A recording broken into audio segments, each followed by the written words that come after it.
shit, yeah, they breath stank. Walk up in the club, dripping like I'm fresh paint. I can see through the facade. What's going on, fight fans? It's another great day when you love MMA. Welcome back to Mad Matty Fight Talk, episode 15. We're going to be breaking down UFC 265, Derrick Lewis versus Cyril Gane. Just took place today, Saturday, August 7th from Houston, Texas. It was a pretty goddamn good fight card, I'm not going to lie. Lots of finishes, especially from the early prelims to the prelims. Those fights were just awesome. I love watching these up-and-comers get after it. They set it off and set the main card up for success. But let's just break down the top five and what happened with those bad boys. First fight on the main fight card was Sonya Dawn versus Kenney. These two guys, these two bantamweights, they got after it, dude.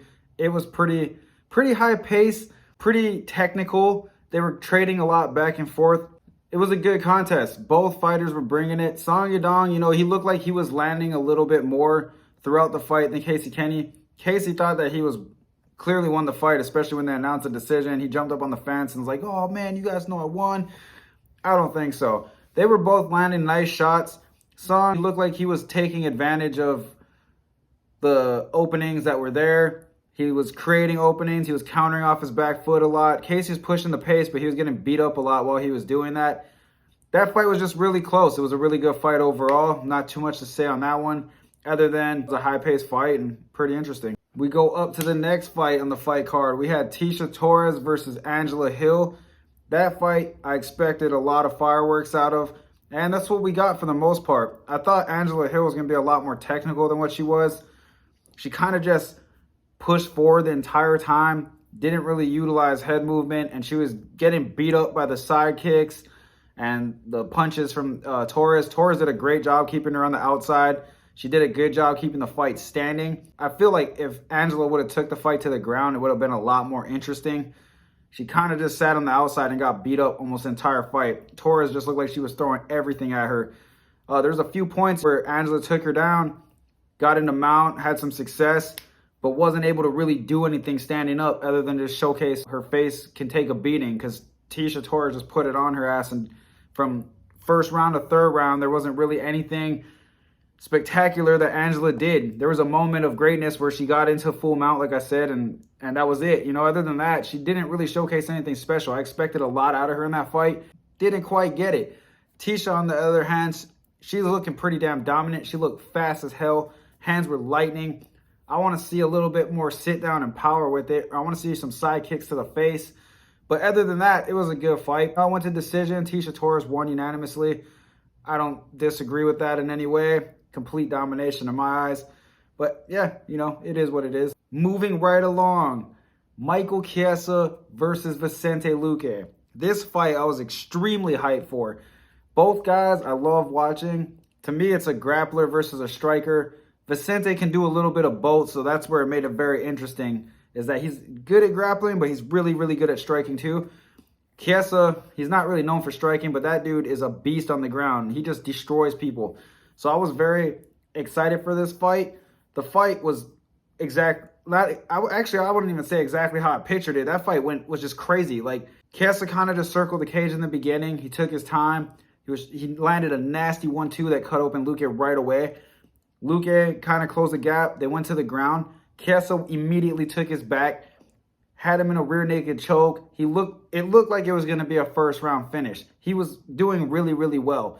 But in a crazy turn of events, Vicente Luque turns it around, gets out of back mount, and lands a freaking nasty Darce choke on Chiesa.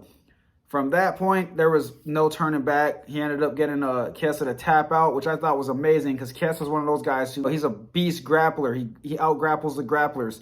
He's one of those guys that you just do not want to end up on the ground with. To me, that solidified Vicente Luque as a top-notch contender, because that dude, it's no joke, man. Like, if you're taking a guy whose game is to finish people on the ground and you're eliminating that and you take him out on the ground, you're beating people at what they're good at. That shows a lot of skill in your game. Vicente's been a problem for a long time. You probably saw that in the Woodley fight where he dropped Woodley and then finished him with a choke. But this guy, man, I can't wait. I hope he gets the winner of Covington and Kamaru Usman, which I think Usman's going to win.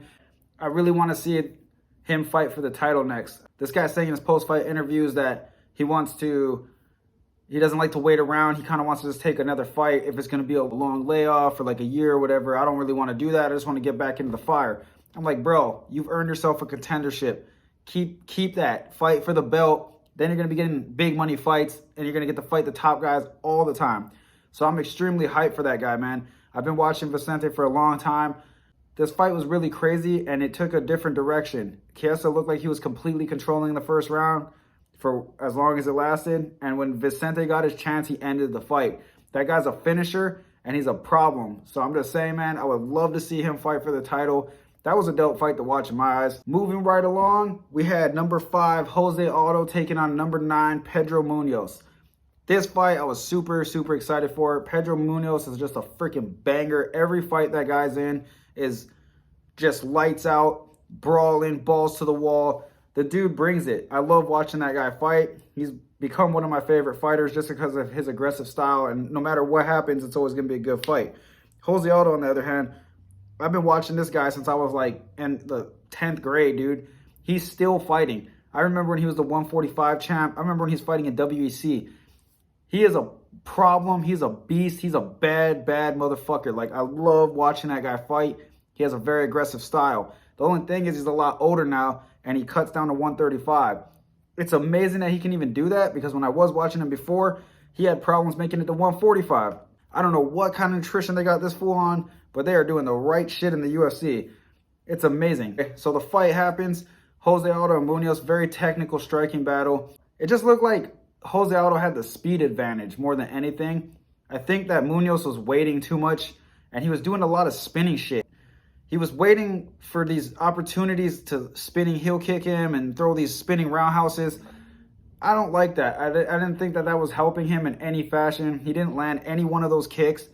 I feel like he should have just brought the fight to Aldo. Aldo was just sitting on his back foot and just laser with the jab, doing a great job of countering. When the third round came around, that's when Jose Aldo really turned it on. He threw some nasty combinations, man. For how old that guy is and how long he's been fighting, the hand speed and hearing those punches landing, he was ripping to the body a lot the whole fight. That fight was awesome. Munoz didn't really get to land as much as he wanted to, probably. He was getting caught on counter jabs a lot. He couldn't really close the gap. He had his moments of success, don't get me wrong.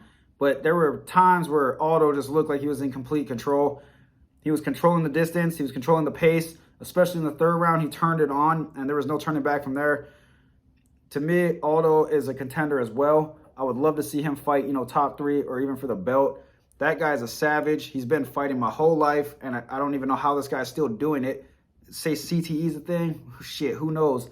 But Aldo, man, that guy's a beast. To be able to drop down to 135 and to continue to have success like that after already going on a champion run at 145, you're a freaking animal. I love watching you fight. Can't wait to watch you fight again. And on to the main event of the evening. We had Derrick the Black Beast Lewis taking on Cyril Gane. Derrick Lewis fighting in his hometown of Houston, Texas. Whole crowd behind him, whole world watching, and I think the pressure broke him down. Cyril Gane fought a freaking perfect game plan for a guy like Derrick Lewis. He stayed on the outside, he didn't get into the range of power, and he fought a technical battle. He utilized leg kicks, he used his jab, he stayed away from getting touched with anything heavy, and honestly, when they got into clinch exchanges, he was controlling most of that as well. It was a flawless performance by Gane in my eyes. And I was waiting all week for this fight. I love Derrick Lewis. I love his power. I love that it takes him one shot to end shit. Gane is so technical and so light on his feet. I couldn't wait to see who was going to win the speed versus strength battle. Gane just completely washed the board on this. He took over the fight. From the very beginning, he was just touching with leg kicks, touching with teep kicks, using his jab. He wasn't throwing everything into it. He was kind of finding his range. Lewis had trouble getting anywhere near this man. He couldn't get anywhere near him. He landed 0 power shots on him. There was a few exchanges towards the end where Lewis was able to connect, but it didn't phase Gane at all. Gane looked untouchable in this fight. It was ridiculous to watch. He took the home crowd and just silenced them. It was dead silent in there, maybe because people were at the edge of their seats waiting for Lewis to land that big shot. I know I was just watching on TV. I was like, oh man, if he connects one time, it's going to be over.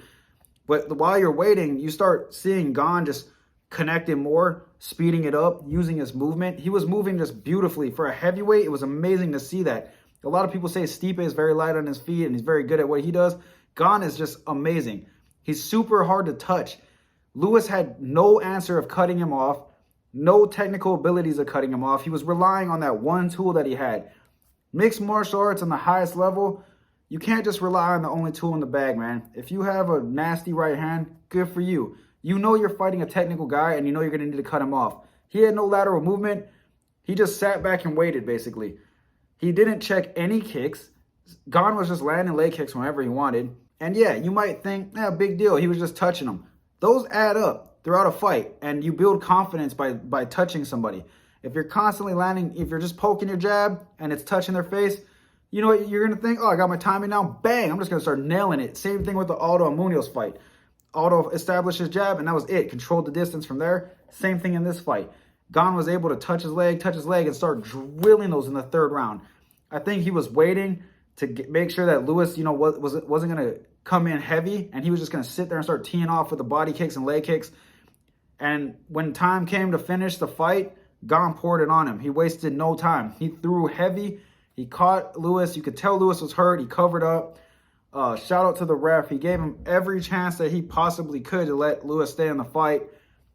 But it is what it is. Lewis cracked under the pressure, man. It's something about him fighting these really high-level dudes where he has like a mental block against it, which is unfortunate because the guy's a freaking killer. Maybe it was the hometown pressure. Maybe it was just how good Cyril Gane was, and he wasn't expecting that guy to be that fast and that smooth with his technique. Regardless, though, Cyril Gane showed that he's a top-notch contender. Up next for him is probably going to be Francis Ngannou. And if you guys have watched anything or know anything about the sport, Francis Ngannou was his former training partner. These guys have a lot of sparring footage out there. You can go on YouTube and you can find this stuff. I've personally watched a lot of it. Cyril Gane's a problem for Ngannou. Ngannou does struggle when they're training together. They both get good shots in on each other, but I think that if these guys actually fight, Cyril Gane has a legitimate chance of taking that dude out.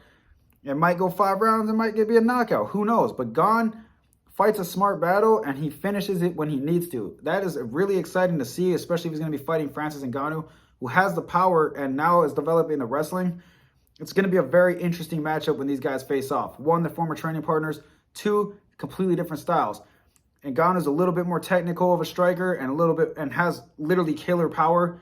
Gane, on the other hand, very technical, very fast, very light on his feet. It's going to make for an interesting matchup. I'm extremely excited for them to set that fight up in the future. Gane deserves it. He's very impressive. He's 10-0 right now. He's only had 10 professional fights. It's insane, dude. It's insane that he's having this much success against the opponents that he has it against this early in his career. That guy is seriously going to be a problem in the future. I'm very excited to see him fight. Even though I was going for Derrick Lewis in this fight, I became a fan of Gane. I watched him fight Volkov, and I was like, damn, bro, if you're doing that to some 6'8" guy, Lewis might have some trouble. And sure shit, he did. So it is what it is. Yeah, man, if you guys like this video, hit me with a like and subscribe. I'm going to be back at it, making more videos. I'm going to be doing some fight predictions. I was trying to get the fight prediction that video out for this fight, but I was just too late for it. I appreciate you guys' support, man. Sorry that I took a little bit of a hiatus, but I'm back at it. So, tune in, man. Hit Mad Matty up in the comments. Hit me with a like and subscribe. Haters talking shit, yeah, they bread stank. Walk up in the club dripping like I'm fresh paint. I can see through the facade.